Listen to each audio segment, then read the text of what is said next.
참 아멘하기가 힘든 구절을 우리가 읽었습니다. 제가 목회학 박사 과정에 있으면서 그 논문을 쓸 때 읽었던 그 영어 책 제목이 이런 제목이 있었습니다. Will our children have faith? 우리 자녀들이 믿음을 갖게 될 것인가? 이미 1970년대에 나온 미국에서 나온 책이었는데요. 그 다음 세대들을 걱정하면서 어떻게 해야 우리 부모들의 신앙이 자녀들에게로 잘 전수될 것인가? 현재 그 당시 1970년대 그 미국의 그 기독교 교육의 실정을 묘사하고 또 비판적인 목소리를 내는 그런 책이었습니다. 뭐 내용이 중요한 게 아니고 제목이 중요합니다. 우리의 자녀들이 믿음을 가질 것인가? 그런데 제가요, 한국에 2012년도에 왔거든요. 벌써 이제 14년째 되어 갑니다. 근데 한국에 제가 지난 14년 동안 살고 목회를 하면서 오히려 그 질문보다 더 시급하고 더 중요한 질문이 있다는 걸 깨달았어요. 그 책에서는 우리 자녀들이 믿음을 가질 것인가, 정말 우리의 신앙을 잘 물려줄 수 있을 것인가 라고 하는 심정으로 쓴 책 제목이었다고 한다면, 지금 이 시대를 살아가는 우리 한국 크리스찬들에게 물어야 될 질문은 지금 우리가 제대로 된 믿음을 소유하고 있는가, 이 질문을 던져야 될 때라는 생각이 들었습니다. 여러분, 우리가 온전한 믿음만 가지고 있다면 하나님께서는 반드시 우리 자녀들을 하나님의 품으로 인도하실 줄로 믿습니다. 그러니까 문제는 누구예요? 키는 누구에게 있는 겁니까? 주된 책임이 누구에게 있어요? 우리 기성세대들에게 있습니다. 앞뒤자로 인사하겠습니다. 우리가 제대로 믿어야 됩니다. 제가 특별히 지난주 한 주간 이 사사기를 묵상하면서 어떻게 이 사사시대와 지금 우리가 살고 있는 이 21세기 이 한국 사회, 한국 교회가 이렇게 이 오버랩되는 부분이 많은가? 이 사사기가요, 완전히 우리의 영혼을 비추는 거울이더라고요. 저만 그런 느낌을 받았습니까? 여러분도 그러셨습니까? 좀 반응을 보이는데. 그래서 오늘 제가 좀 무거운 이야기를 할 겁니다. 감당하실 수 있으시겠어요? 우리가 정말 다시 깨어 있어야 되고 깨어나야 되고 회개의 자리로 가야 되기 때문에 부득불 제가 하나님의 그 말씀을 전달해야 되는 그 사명을 잘 감당하기 위해서 오늘 이 무거운 말씀을 준비를 했습니다. 사사기에 보시면요, 그 PPT를 좀 보여주시면 이런 영적인 사이클이 반복되는 것을 봅니다. 가장 먼저는 하나님께서 모세와 여호수아를 통해서 이스라엘에게 평화로운 시기를 허락하셨습니다. 하나님께서 그들에게 축복의 땅을 주셨고 영적인 질서를 잡아주셨고, 그 다음에 그 하나님의 말씀을 따라가는 그 빛으로 인도하는 그런 지도자들이 살아있었을 때에는 이스라엘 백성들이 평화를 누렸습니다. 그런데 세대가 지나가고 그 영적인 권위가 있던 리더들이 다 하나님의 품으로 돌아가고 나니까 이제 이스라엘 백성들이 평안한 가운데 어떻게 돼요? 하나님의 능력과 은혜와 말씀을 망각하게 됩니다. 이 화살표 보이시죠? 오히려 하나님께서 주신 평안과 축복을 누리면서 하나님께 감사하고, 하나님 왜 나에게 이런 좋은 것들을 주셨습니까? 이것을 내가 하나님을 위해서, 세상을 위해서, 이웃을 위해서 어떻게 사용해야 되겠습니까? 선교적인 사명대로 살아가야 될 텐데 오히려 그 은혜와 축복을 망각해버립니다. 그리고 하나님이 들어가 있어야 될 그 마음에 풍요의 신이 들어와 버려요. 가나안 땅, 하나님께서 주신 축복의 땅에 살면서 풍요의 신인 바알과 아세라 신을 섬기는 배교의 행위를 하게 됩니다. 하나님은 이 우상 숭배를 뭐라고 부르십니까? 행음했다라고 부르세요. 하나님의 이 아내가 이스라엘 백성인데 이스라엘 백성이 하나님만 바라보고 하나님께 영적인 정절을 지켜야 되는데 바람을 폈다는 겁니다. 그러니 하나님께서 가만히 계실 수가 있습니까? 그 언약, 결혼 언약을 깨트린 것에 대해서 분노하십니다. 거룩한 분노를 일으키셔서 이들을 심판하시는데 누구를 통해서요? 누구를 통해서? 이웃 국가들을 통해서 이스라엘을 압제하시는 거예요. 야, 너희들은 정말 바알과 아세라 신이 너희를 그렇게 잘 먹고 잘 살게 해준 줄 알아? 너희의 풍요의 소스, 이 풍요가 어디서부터 온 건지를 내가 확실히 보여줄게 하시면서 하나님께서 허락하셨던 축복을 싹 빼앗아 가시는 거예요. 그 외적들이 이 이스라엘을 침공해가지고 좋은 축복들을 다 빼앗아 가게 허락을 하셨습니다. 자, 그렇게 되니까 비고비였어요. 하나님의 말씀대로 살아야 되는데 그렇지 않으니까 흑암에 살게 되었고, 하나님의 축복을 다 빼앗게 되니까 공허로 가득 찬 인생이 되었고, 영적인 질서가 다 깨어진 영적인 이 무질서 가운데 살게 된 것이, 혼돈 가운데 살게 된 것이었습니다. 그러니 그 고통 가운데 이스라엘 백성들이 어떻게 반응합니까? 도표를 보세요. 어떻게 해요? 부르짖어요. 하나님, 우리 더 이상 이렇게 못 살겠습니다. 하나님을 떠나 있었기 때문에, 우리가 하나님을 왕으로 인정하지 않았기 때문에 우리가 지금 이렇게 이 모양 이 꼴로 살아갑니다. 우리를 용서하여 주시옵소서 회개를 하는 거예요. 우리 하나님이 마음이 약하십니다. 당신의 백성들이 울며 불며 하나님께 부르짖으면 그 마음을 푸시고, 그래, 그럼 내가 너희에게 다시 한번 기회를 줄게 해서 구원을 베푸십니다. 누구를 세우셔서요? 사사를 세우셔서. 그래서 그 사사가 사는 날 동안은 외적도 무찌르고 영적으로 다시 올바로 서 있으면서 하나님께서 주시는 뭐를 또 누리게 돼요? 평화로운 시절을 누리게 됩니다. 근데 문제는 뭐예요? 등 따숩고 배부르면 또다시 어떻게 됩니까? 하나님의 은혜와 용서를 망각하게 된다는 거예요. 그래서 아까 읽었던 본문인데요, 그 다음 페이지요, 같이 읽겠습니다. 그 사사가 죽은 후에는 그들이 돌이켜 그들의 조상들보다 더욱 타락하여 다른 신들을 따라 섬기며 패역한 길을 그치지 아니하였다. 지금 단지 똑같은 영적인 패턴, 사이클이 돌아가기만 하는 것이 아니라 한 세대가 끝나고 다음 세대가 왔는데 그 다음 세대가 하나님을 떠날 때는 그 전 세대보다 어떻게 했다고요? 더 타락했대요. 그러면 그 다음 세대는요? 더 타락하고.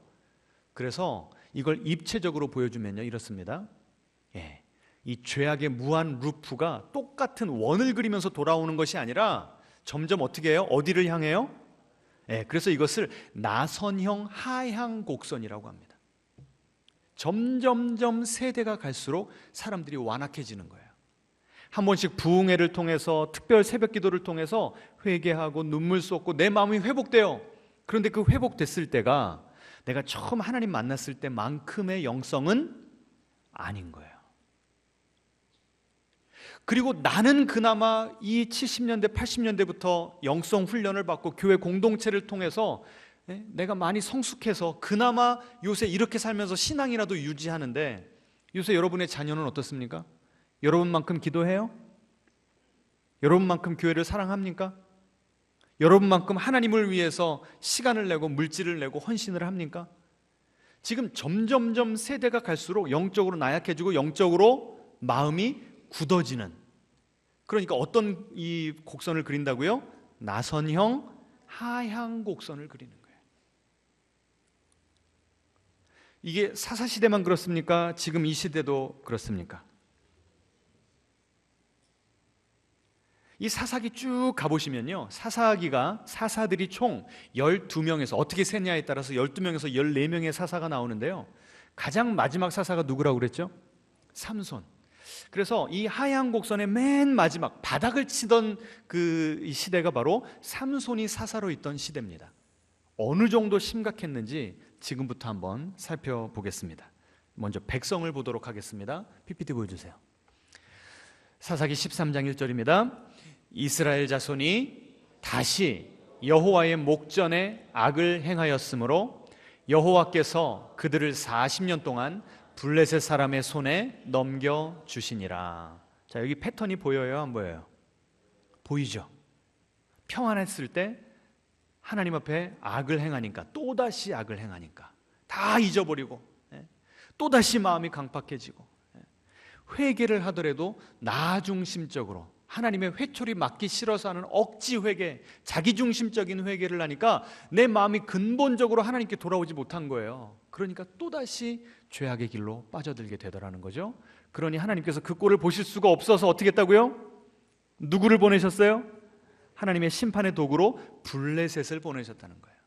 자, 그러면 그 다음 구절에 그 패턴을 따르자면 뭐가 나와야 됩니까? 하나님이 징벌하셨을 때 그 고통 가운데 이스라엘 백성들이 어떻게 반응했다고요?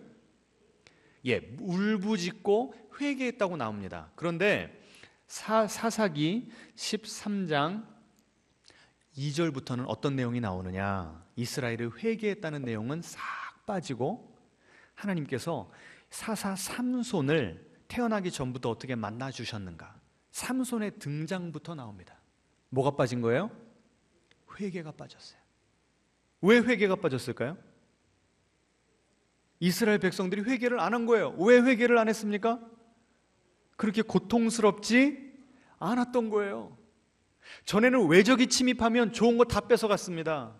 그리고 정치적으로 억압했지만 문화적으로는 적어도 문화적 영적으로는 하나님의 백성이라고 하는 정체성을 가지고 있었어요. 그러니까 그 외적과 이 이스라엘 백성 간에 문화적인 이질감이 있었던 겁니다. 그걸 다 받아들이진 않았던 거예요. 그런데 이제 백성이 내려가니까 어디까지 내려갔냐면 이스라엘 백성의 가나안화가 이루어진 겁니다. 세상의 문화와 동화가 되어버린 거예요. 그러니까 세상이나 나나 다를 게 있어요, 없어요? 없어요. 자, 여러분 지난 일주일 동안 사셨는데 주일 1시간 이 자리에 와 있는 거 빼고 여러분이 세상 나가셔서 돈 벌고 노후 준비하시고 투자하고 자녀 기르고 하는 방식이 꼭 크리스찬이다, 세상과 다르다라고 하는 면들이 있었습니까? 없었습니까? 우리도 그만큼 세속화된 거예요. 하나님께서 우리 한국 교회에 그렇게 철야기도 하고 작정기도 하고 금식기도 하고 나라와 민족을 위해서 우리 선조들이 그렇게 열심히 부르짖었더니 하나님께서 한국 교회에 축복을 주셨어요. 교회들마다 큰 교회당을 지었습니다. 하나님께서 지혜 주셔서 우리 자녀들 좋은 대학 갔습니다. 국회의원들 중에 몇 퍼센트가 크리스찬이라고 그래요? 뭐 40%인가 그렇죠? 그리고 서초 3구에 가면 크리스찬의 비율이 평균 우리 한국 그 크리스찬 비율보다 월등하게 높습니다. 하나님께서 축복을 주신 거예요. 근데 그 축복을 어떻게 사용했습니까? 한국 교회 안에 세상이 들어와 버렸어요. 이게 어제 오늘 이야기가 아니라 더 이상 새로울 것도 없죠. 이제 뉴스 미디어에서 이런 목사가 이제 퇴직금으로 자녀랑 같이 교회 건축하겠다고 40억을 내놓으라고 하더라. 이런 뉴스를 들어도 아유 뭐 목사들이 먹사들이지 뭐. 이제는 기대도 없어요. 또 최근에 어떤 목사님은 이 부교역자들한테 얼마나 욕설을 퍼부었었는지 그 음성 파일 들어보셨습니까? 그 원본을 다 실을 수가 없어서 삐 무슨 소리예요 이게? 하도 욕설이 심하니까 이걸 처리를 한 거예요 이게. 근데 이게 그 목사님 혼자의 모습일까요? 이 세상이 이 교회 안에 들어오니까요, 목사님들과 장로님들이 교회에서 갑질을 하는 거예요. 세상 사람들보다 우리 크리스찬들이 돈을 더 좋아하는 거예요. 결혼 안에서만 누려야 되는 성적인 쾌락을 그 범위를 벗어나서 크리스찬들도 똑같이 그렇게 지금 누리고 있는 상황인 것입니다. 대가 갈수록 타락이 더 어떻다고요? 더 심해진다고요.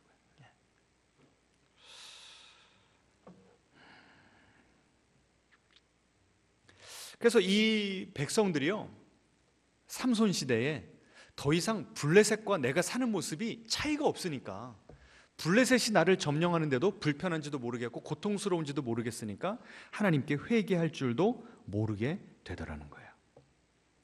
게다가 더 충격적인 구절을 보여드리겠습니다. 같이 읽어보죠. 유다 사람 3,000명이 삼손에게 이르되 너는 블레셋 사람이 우리를 다스리는 줄을 알지 못하느냐? 우리가 너를 결박하여 블레셋 사람의 손에 넘겨주려고 내려왔노라. 여러분, 이 구절이 엄청나게 충격으로 다가와야 됩니다. 왜 그러냐면 지금까지는 하나님이 사사를 세우시면 사사가 나팔을 붑니다. 그러면 이스라엘 백성들이 울분에 차고 이제 우리가 회개했으니 하나님의 도구가 되어서 이 외적을 몰아내자 하면서 이스라엘 여러 이 족속들이 다 모여들어서 전쟁을 치르러 나가는 거예요. 그런데 맨 마지막 사사 삼손은 하나님께서 세우셨는데 유다 족속이 유다 지파 사람들이 3,000명이 모였대요. 뭐 하려고 모인 거예요? 블레셋과 싸우려고 모인 게 아니라 삼손을 블레셋의 손에 넘겨주려고. 그럼 이스라엘 백성들이 누구 편이 돼버린 거예요? 하나님 편이 된 거예요? 블레셋 편이 된 거예요? 하나님이 여호수아를 통해서 어떤 사명을 주셨는데요?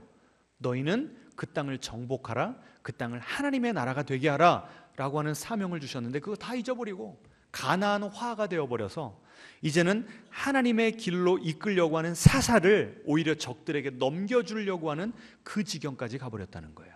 자, 이 랭귀지를 잘 보세요. 삼손에게 이르되 뭐라고 말합니까? 너는 블레셋 사람이 우리를 다스리는 줄을 알지 못하냐? 블레셋이 우리를 다스리는 것을 어떻게 여겨요? 당연하게 여기고 있는 거예요. 지금 우리의 마음이 세속화되어 버리고 교회가 이렇게 점점 부패하는 것에 대해서 아무런 문제의식이 없어져 버렸다니까요. 뭐 이렇게 사는 거지 뭐. 주일날 하루 예배 드리면서 일주일에 한 번씩 사우나 가듯이 때 한 번 쫙 베끼고 마치 구치소에 영치금 넣듯이 헌금 내면서 하나님 내 죄 좀 용서해 주시고 일주일 동안 또 평안하게 잘 살게 해 주십시오. 지금 우리의 영성이 거기까지 내려가 버린 거예요. 자, 그러면 사사는 좀 달라야 되지 않습니까? 제가 일부 예배 때도 이런 이 개념 차이를 설명을 드렸어요. 온도계와 보일러. 여러분이 겨울에 뭐 동남아로 일주일, 2주일 여행을 갔다고 칩시다. 그러면 가시면서 온도 똑같이 맞춰놔요? 몇 도 낮춰놓습니까? 낮춰놓잖아요. 딱 인천공항에서 도착해서 집에 와보니까 춥잖아요. 그러면 온도계는 뭐밖에 못해요? 지금 그 방의 온도가 몇 도인지만 가르쳐 주는 거예요. 근데 내가 춥잖아요. 그럼 어떻게 해야 됩니까? 보일러를 틀어야 돼요. 뭘 바꾸면 됩니까? 설정 온도를 내가 원하는 대로 바꿔야 되죠. 그러면 방이 금방 따끈따끈해집니다. 하나님이 사사를 온도계대라고 세우셨을까요? 보일러대라고 세우셨을까요? 이 이스라엘 백성들이 타락하여서 꽁꽁 얼어붙은 이 마음을 하나님께서 사랑으로 녹이고 하나님의 영적인 권위로 이 깨트리라고 이스라엘의 사사를 세워놓으셨는데 사사의 맨 마지막 사사가 누구라고요? 삼손. 이스라엘 백성이 타락하니까 그들을 끌어올려야 되는데 삼손 자체도 그들의 영적인 온도를 드러내는 온도계 역할까지밖에 못하는 모습을 보여줍니다. 자, 삼손이요 얼마나 특별한 사사였는지를 보여드리겠습니다. 같이 읽죠. 보라, 내가 임신하여 아들을 낳으리니 그가 블레셋 사람의 손에서 이스라엘을 구원하기 시작하리라. 이 삼손의 부모님에게 삼손이 태어나기도 전에 그것도 2번이나 천사를 보내가지고 너희들 사이에서 태어날 아들은 이스라엘을 구원할 놀라운 하나님의 도구로 쓰일 귀한 아들이 나올 거다. 이렇게 예언을 해줍니다. 게다가 사사들은 하나님의 영의 감동을 받아서 그 모든 직무를 수행했습니다. 그래서 표현에 하나님의 영이 그들에게 임했다. 그런데 이 12명, 14명의 사사들 가운데 하나님의 영이 임했다라고 하는 이 기록이 나온 사사는 4명밖에 없어요. 그런데 4명 중에 이 삼손만 빼면 나머지 3명은 성령이 임하셨다라고 하는 표현이 한 번씩밖에 안 나옵니다. 그런데 이 삼손만이 하나님의 영이 그를 이렇게 둘러서 옷을 입혀주셨다라고 하는 표현이 몇 번 나오는 줄 아십니까? 4번 나와요. 4번. 그러니까 출생부터가 엄청 상스럽지 않죠. 게다가 성령이 4번이나 임했대요. 그럼 우리는 뭘 기대합니까? 이스라엘에게 놀라운 영적인 부흥을, 지금까지 이렇게 추락하는 이스라엘의 판도를 바꾸어 놓을 위대한 영웅으로서의 영적인 지도자로서의 삼손의 모습을 기대하지 않겠습니까? 그런데 삼손의 모습을요 2가지로 표현합니다. 첫 번째는요, 따라해 보시겠습니까? 내려갔다.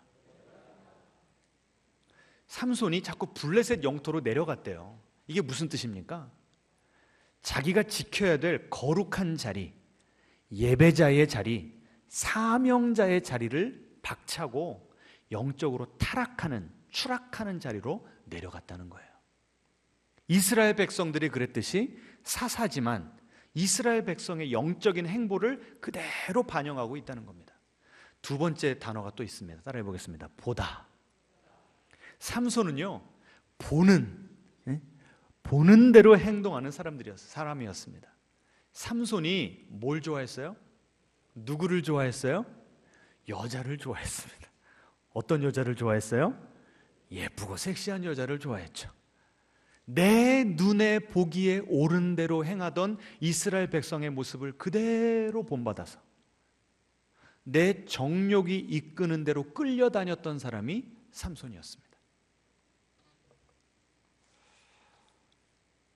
그래서요, 결국 이 삼손이 어디까지 타락을 했는가? 그 다음에요, 같이 읽겠습니다. 삼손은 여호와께서 이미 자기를 떠나신 줄을 깨닫지 못하였더라. 지금 이 신약 시대 때도요, 우리가 예수님을 우리 인생의 주인으로 영접을 합니다. 그러면 예수님의 영이신 성령님께서 내 마음 가운데 거주하십니다. 아멘이시죠? 그런데 성령님은 인격자이시기 때문에 성령님께서도 우리를 위해서 우리를 향한 뜻이 있으세요. 소원이 있으시다고요. 그런데 우리가 그 감동에 부담스럽거나 거추장스럽고 불편하다고 자꾸 무시하고 하나님을 쳐내버리면 성령님께서 내 속에서 뭐 하실까요?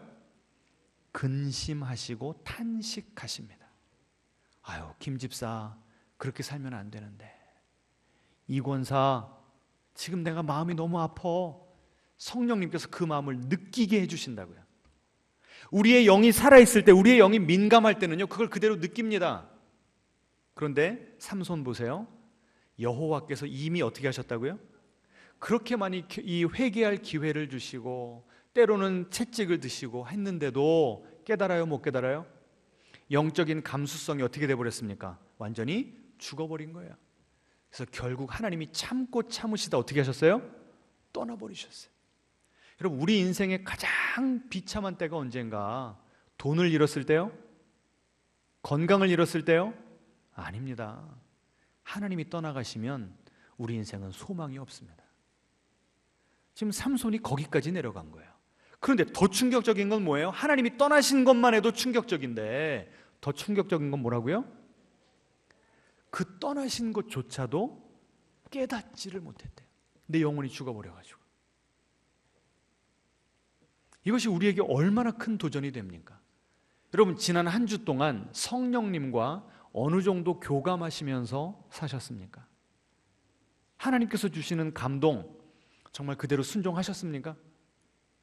아니면 감동 자체를 못 느껴보셨습니까? 성경을 읽으면서도 하나님께서 막 주시는 메시지가 있잖아요. 그래요, 안 그래요? 지금 반응을 보여요. 하나님께서 야, 이렇게 살면 안 되겠구나. 아, 이렇게 살면 되겠구나. 하나님께서 이 성경을 통해서 우리에게 말씀하시잖아요. 그게 느껴지면 내 영이 살아있는 겁니다. 근데 성경을 읽고 싶은 마음도 없고 읽으면서도 딴 생각 나고 이러면 지금 내 영혼이 심각한 상태라는 거죠. 삼손이 이 지경까지 갔을 때 하나님께서는 이스라엘 백성들에게 내리셨던 징계를 삼손에게 내리십니다. 삼손이 하나님을 배신했죠. 그러니까 삼손이 사랑하던 여인의 이름이 뭡니까? 마지막 여인. 데릴라. 데릴라요, 들릴라요. 영어로 하면 딜라일라. 그 딜릴라를 하여금 삼손을 배신하게 만들어요. 하나님이 야, 네가 나를 배신했어? 내가 얼마나 내 가슴이 찢어지는지 너 한번 경험해봐라. 사랑하는 여인에게 배신을 당하게 했습니다. 게다가 삼손 하면 이 특징이 뭐예요? 힘이 센데 그 힘이 어디서부터 온다고요? 그 머릿결에서 온다는 거죠. 근데 그 비밀을 결국 그 여인에게 말하니까 이 삼손이 잠잘 때 어떻게 했습니까? 이 일본말 해서 죄송합니다만 바리깡으로 그냥 밀어버렸어요. 그러니까 일어나서 포박이 되어 있는데 전에 같으면 하면 다 끊어질 거를 돼요, 안 돼요? 안 되는 거죠. 그래서 블레셋이 끌고 가서 어떻게 버렸습니까? 눈을 빼버렸어요. 참, 이게 아이러니 아닙니까? 삼손은 뭐 하는 사람이었다고요? 보는 것에 좌우되던 사람이었는데 하나님께서 그를 심판하시니까 어떻게 했어요? 더 이상 볼 수 없도록 눈을 가져가셨대요. 우리 하나님이 이렇게 정확하신 분입니다. 공의의 하나님이십니다. 한번 그 그림 좀 보여주시겠습니까? 제가 AI한테 삼손 좀 그려보라니까 이렇게 그려줬습니다. 눈이 뽑힌 채로 블레셋에게 끌려가서 조롱당하면서 짐승이나 끄는 저 큰 맷돌을 끌고 있는 겁니다. 서커스단의 동물처럼 그렇게 조롱받는 비참한 자리까지 갔습니다. 저는 저걸 보면서요, 지금 우리 한국 교회가 저 눈 뽑힌 삼손의 모습이 아닌가라는 생각이 듭니다. 하나님을 점점 떠나가는, 하나님을 향해 마음이 점점 식어가고 강팍해지는 수많은 크리스찬들의 모습이 저 모습이 아닌가 싶습니다. 지금 한국에서, 한국 사회가 지금 교회를 걱정하고 있지 않습니까? 한국 사회가 지금 교회에 조롱하고 손가락질하고 있지 않습니까? 여러분, 우리가 언제까지 이렇게 살아야 됩니까? 여기까지만 보면 삼손의 삶은 실패작입니다. 태어나기 전부터 삼손을 선택하셨던 하나님의 계획이 실패한 것 같습니다. 근데 정말 실패했습니까? 정말 인생 그렇게 끝나요? 아닙니다. 우리 하나님은 소망의 하나님, 세컨 찬스의 하나님이심을 믿으시기 바랍니다. 자, 그 다음 구절 보여주세요. 자, 같이 한번 읽어보죠. 블레셋 사람들이 그를 붙잡아 그의 눈을 빼고 끌고 가사에 내려가 놋줄로 매고 그에게 옥에서 맷돌을 돌리게 하였더라. 더 이상 소망은 없어 보여요. 그런데 어떤 단어가 붙어 있습니까? 그러나. 개역개정에는 이 단어가 빠져 있어요. 그런데 원어와 영어 성경에 보시면 but, however, 접속사가, 부정 접속사, 이 대조 접속사가 다 들어있습니다. 여러분 성경에 좀 써놓으시기 바랍니다. 그러나 계속 읽죠. 그의 머리털이 밀리운 후에 다시 자라기 시작하니라. 아멘. 여러분, 머리가 밀렸으면 다시 나는 건 당연한 거 아니에요? 그런데 왜 굳이 이런 말을 썼을까요? 이 머리가 어떤 의미입니까? 하나님께서 삼손을 포기하지 않으셨다는 거예요. 삼손이 그렇게 타락했는데도, 하나님의 백성들이 하나님으로부터 그렇게 멀어졌는데도 여전히 하나님의 구원의 계획은 한치의 오차 없이 진행되고 있음을 보여주시는 겁니다. 앞뒤자로 인사하겠습니다. 한 번 밀리운 머리카락은 다시 자라납니다. 이건 탈모인들에게만 소망이 아니라 우리 모두에게 소망이 되는 줄 믿으시기 바랍니다. 여러분, 하나님께서 이 삼손의 인생 가운데 여전히 강권적으로 개입하고 계시다는 것을 어떻게 알 수 있죠? 한번 삼손이 그 감옥에서 맷돌을 갈 때에 무슨 생각을 했고 어떤 감정을 느꼈을까를 한번 깊이 묵상을 해보시기를 바랍니다. 제가 한번 생각을 해봤습니다. 제가 삼손이라면, 아니 나는 원래부터 그렇게 힘이 센 장사였는데 왜 내 힘이 없어졌지? 여러분, 그 질문 했겠어요, 안 했겠어요? 언제부터 없어졌을까? 언제였습니까? 머리카락이 밀림. 근데 그때를 가만히 보니까, 그때 당시는 몰랐지만 내가 고통 가운데 하나님께서 내 마음을 계속 두드리시니까 어떤 깨달음이 온 거예요? 아, 그때 내가 영적으로 최저점을 찍고 있었을 때 하나님께서 기다리시다가 참으시다가 결국 뭐 하셨다? 떠나셨구나. 내가 언제 힘을 잃어버린 거예요? 그러면 하나님이 나를 떠나셨을 때. 그러면 지금까지 내가 가지고 있던 힘은 어디서부터 온 거예요? 내가 천하장사라서? 아닙니다. 그 힘은 하나님께서 나에게 주셨던 선물이었다는 것을 깨닫게 된 거예요.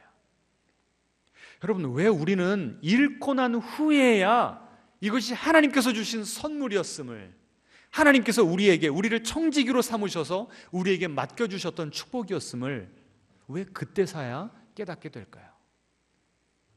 지난주에도 제가 한 셀 모임에 들어갔더니 한 성도님이 그러시더라고요. 왜 고난이 없으면 우리는 깨닫지 못할까요? 여러분, 다 잃고 나서야 깨달으시겠습니까? 저는 이런 간증을 들을 때마다 너무 속상하고 안타깝습니다. 제가요, 참 한때 잘 나갔었는데 돈 다 잃어버리고 건강 잃어버리고 관계 다 깨지니까 그때서 하나님께 두 손 두 팔 다 들고 나왔습니다. 여러분, 그 전에 돌아왔으면 그 물질로, 그렇죠? 그 건강으로, 그 재능으로 하나님을 섬겼더라면 얼마나 하나님께서 영광을 받으셨을 텐데. 그럼 우리 이렇게 살지 맙시다. 저 삼손의 눈 뽑힌 비참한 모습을 여러분의 영혼 가운데 새겨 넣으시기를 바랍니다. 그래서 이 삼손에게 주신 첫 번째 은혜, 이 하얀 곡선을 그리다가 다시 꺾어져서 상향 곡선을 그릴 수 있었던 그 결정적인 그 깨달음이 뭐냐면, 내가 누리고 있는 모든 것은 다 누가 주신 것이다? 하나님께서 주신 것이다. 거기까지 깨달음이 오니까요, 하나님이 주신 것을 나는 누구를 위해서 사용했어요? 나만을 위해서 사용했구나. 내 욕망을 채우기 위해서 그렇게 살아왔던 것이구나. 깨달음이 온 겁니다. 다른 사사들은요, 사사기 다시 한번 읽어보세요. 온니엘, 누구죠? 드보라, 기드온, 이들이 사사로 있었을 때는 40년 동안 평안하였더라, 80년 동안 평안하였더라. 영적인 영향력이 있었어요. 그런데 삼손이 이스라엘을 다스리던 20년 동안은요, 평안하였더라 이런 기록이 없어요. 아무런 영향력을 못 끼친 거예요. 왜 그래요? 사명의 자리를 떠나서 내려갔으니까. 하나님이 우리에게도 우리를 통해서 이루고자 하는 놀라운 일들이 있어요. 그런데 내가 그 사명의 자리를 지키지 못하면 우리 인생 허비가 되는 겁니다. 그러면 인생 다 산 후에 돌아보면서 후회하게 되는 인생인 거예요. 여러분, 이런 인생 사시겠습니까? 앞뒤자로 인사하겠습니다. 깨달은 때가 가장 빠른 때입니다. 이 삼손은 이 감옥에서 그 맷돌을 돌리면서 철저하게 하나님께 회개했던 줄로 믿습니다. 어떻게 하냐면 삼손이 이렇게 기도하거든요. 하나님이여 구하옵나니 나를 강하게 하옵소서. 나는 이제 더 이상 힘이 없어요. 힘은 누구에게서부터 온다고요? 하나님. 그리고 하나님 한 번만 나에게 이 힘을 주시면 이제는 더 이상 주색 잡기 하면서 내 욕망을 위해서 살아가는 삶이 아니라 이제는 누구를 위해서? 하나님과 하나님의 백성을 위해서 내가 헌신하겠나이다. 결단까지 간 겁니다. 머리털이 자라나는 가운데 하나님의 은혜를 깨닫게 되고 내 청지기로서의 사명을 감당하게 되는 결단하는 기도를 하게 됐을 때 그의 인생이 어떻게 끝나죠?